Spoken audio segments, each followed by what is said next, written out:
Good morning, guys. It's almost 11 a.m. This is how I'm starting my morning, though.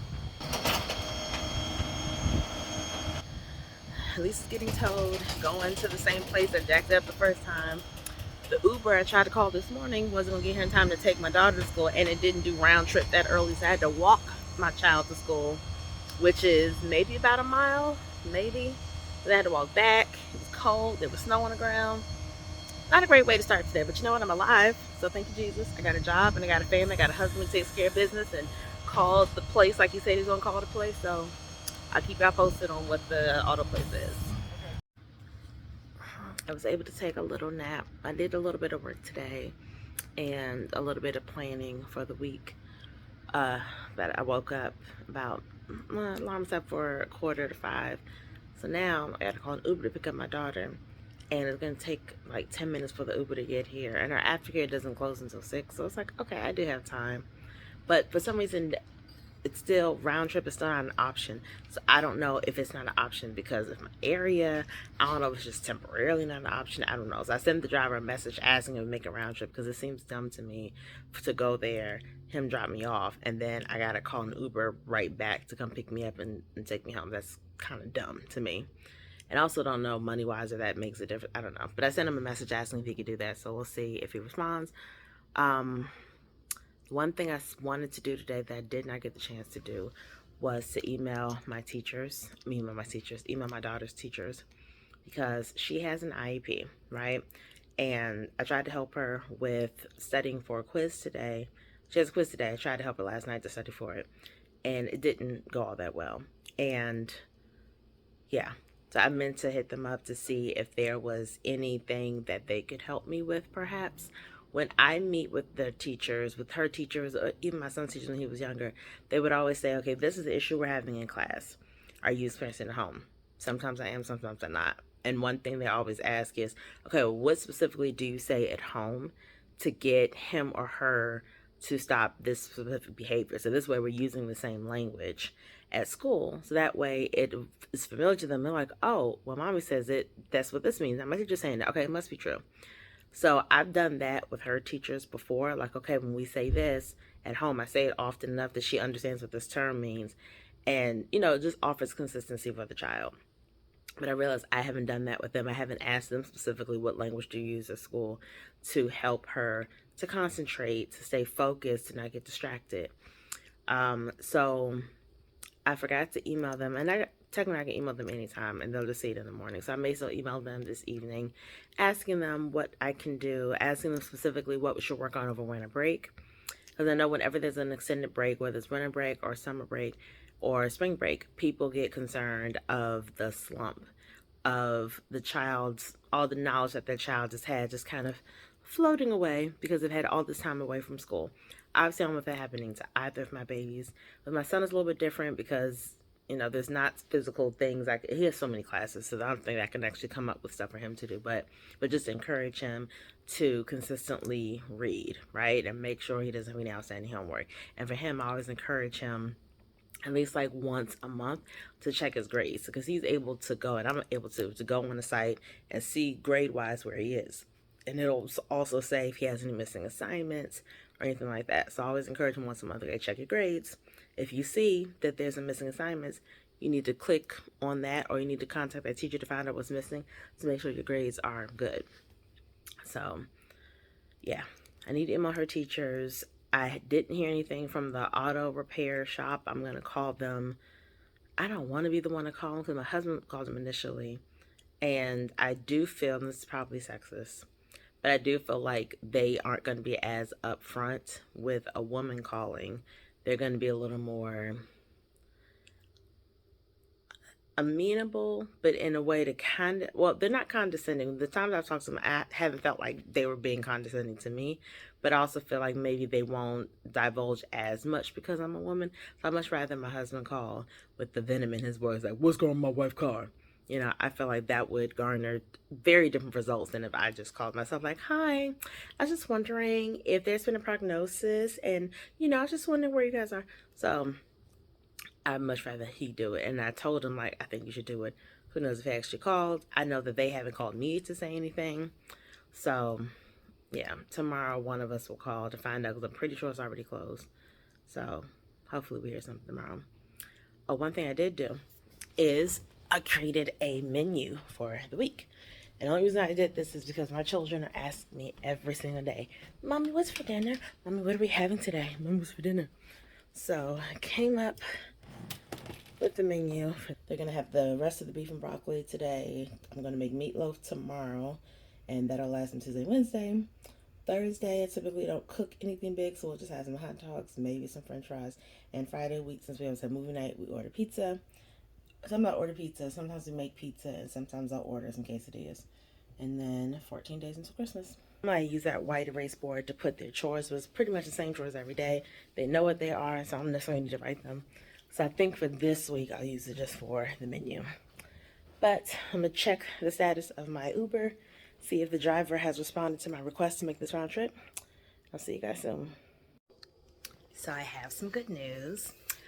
So the Uber driver came and I asked him about round trip trips, and he was like, oh, I don't think Uber's ever offered that. He was like, honestly, I don't use Uber. I drive for Uber, but I've never used them myself. I was like, huh. And he said apparently I'm the first passenger that's even asked about round trip. I was like, that can't be possible, but I do think that's strange. But what I was able to do is on the way to get her, because her school literally is 5 minutes away, on the way to pick her up, I was able to add a ride to my current ride, and I added the ride to take me back home. So he waited for me outside.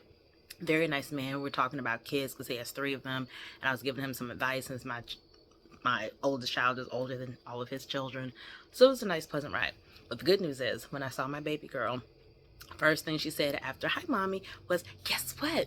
I passed my quiz." I was like, "Oh, you did?" I was like, "That's amazing." She's like, "Yes." She's like, "I took my time and I answered the questions."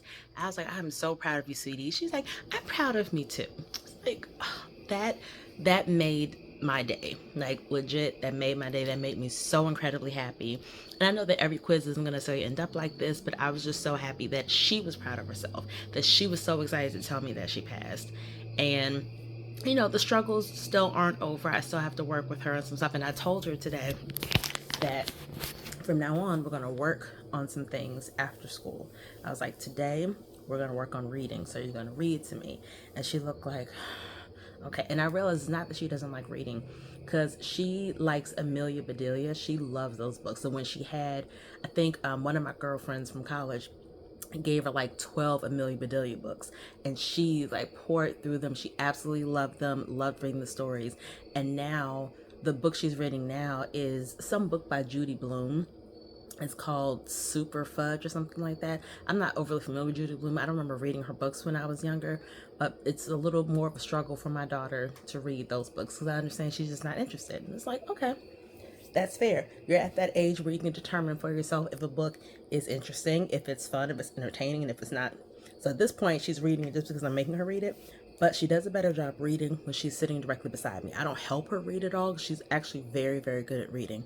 So I just kind of sit here, listen to her. I'll ask her questions every once in a while, like, oh, so why do you think he did that? What do you think, she felt when he said this? Do you think that was a nice thing to do? What do you think is going to happen next? And a lot of times she'll ask me what different vocabulary words mean when she comes across words she's not familiar with. So that went pretty well. But I told her, I was like, so today we did this. Like, tomorrow we're going to work on handwriting, because I did this with my son when he was a little bit younger than my daughter. But in school, they don't teach writing cursive anymore. And it's very important, I think, for kids to know how to sign their names when they get older. And they have free handwriting apps everywhere. And I'm sure there's even more that have come about since my son was younger. So I have one already on my iPad. So I told her tomorrow we're going to practice writing cursive. She's like, oh, what's cursive? So I showed her some examples of writing her name in print versus writing in cursive. I was like, this is what it looks like, blah, blah, blah. She was looking like, okay, that's something different. So we're going to practice that. My daughter does not know how to tie her shoe, so I'm going to practice tying her shoe. We may practice some math, but I want her to get used to doing more than just coming home and waiting in her room for dinner, eating dinner, and then watching TV or playing with the iPad. Like, I want her to understand that, no, we need to do some enrichment every day. On the weekends, yes, she'll get a break, but the weekends still aren't going to be you watching TV for 12 hours. I'll let you watch TV in the morning, then you're going to take a break for at least an hour and a half, 2 hours. Then you can have lunch, then you can watch TV again. But you need to have those breaks in between. You have a toy box full of toys. She has 2 full doll houses, one that is from Encanto, one that's from Gabby's dollhouse. Girl, you need to play with that stuff. And then got the audacity to ask for stuff for Christmas. I definitely ain't buying no more doll houses. That's one thing I'm not freaking doing, because you don't play with none of that stuff. So, but again, I'm trying to get her just to do more things, to get out the house a little bit more. So we'll see. And my daughter is very much like me, and kind of like my son too. She's okay with doing different things as long as she's aware it's happening. So if I tell her to, and I know that about her, so told her today, hey, today we're gonna do this, tomorrow we're gonna do this, Wednesday we're gonna do this. So it's like, okay, I know this is coming. I may not like it, but at least I can say, oh, mommy, remember today we have to practice tying my shoe.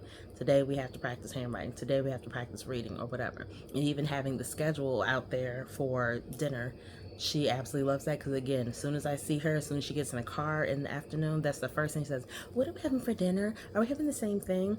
It's like, girl, why can't you wait? You can eat dinner in like an hour. You can't just wait to see what we're gonna have. But regardless, I'm happy that she was happy that she passed her quiz. Obviously, I'm happy she passed her quiz too, but I'm just happier that she felt so proud of herself for working hard and trying her best. So I think that's pretty much it for tonight. I was going to work out, but then I realized I walked 2 miles when I walked her to and from school. I think this should be my workout. And I walked those 2 miles, and it was maybe 40 degrees outside. I've earned the chance to not actually pull up a YouTube video and do some more exercises. So I am going to stretch before I go to bed. The party I went to on Saturday night, there was a woman there who was talking to me, and she was asking me about when I joined Sigma Gamma Rho. And I was like, oh yeah, I just joined in May, and you know, it only took me 42 years. And she was like, what? You're 42? I was like, yeah. I was like, I just turned 42 in November. She's like, I thought you were 30. I was like, oh, thank you. Granted, side note, I don't know what 42 looks like. So I've almost confused about that. What does a 42-year-old person look like? I don't really know anymore. And I think that has also changed the older that we get. Regardless, she thought I was 30. And she was like, oh, I want to say, she said she's pushing 60. She looked great. She looked definitely, she was in her 40s. And she was talking about how she stretches every day, and she proceeded to get up and drop it like it's hot. I was like, you're better than me, because I don't do that no more. I can't do that. But I have heard from other people that stretching every day is one of the keys to longevity. And I don't think it has to be like yoga type stretching, but I think just keeping your bones limber, just doing something physical. I've heard that it helps with longevity, and I've heard that it really, really helps with your sex life. So I'm going to be looking up what kind of stretches I need to be doing, and I'm going to do that. Sex life is already very good, but just for the longevity piece, I think it's important, especially if you know, I don't get a workout in every day. So I'm going to do that. I think I'm going to wait till tomorrow to cook dinner, because I work from home again tomorrow, which is awesome and amazing. So I have time. And yeah, now I'm just going to veg out and watch TV until it's time to tell my babies goodnight. Figure out I'm gonna eat for dinner. I don't think there's enough beef and broccoli for me and my husband to have for dinner. And that's typically how it goes. I'm gonna exercise restraint and not order any food. But I don't know. I'll figure it out. Either way, see you guys tomorrow. Peace.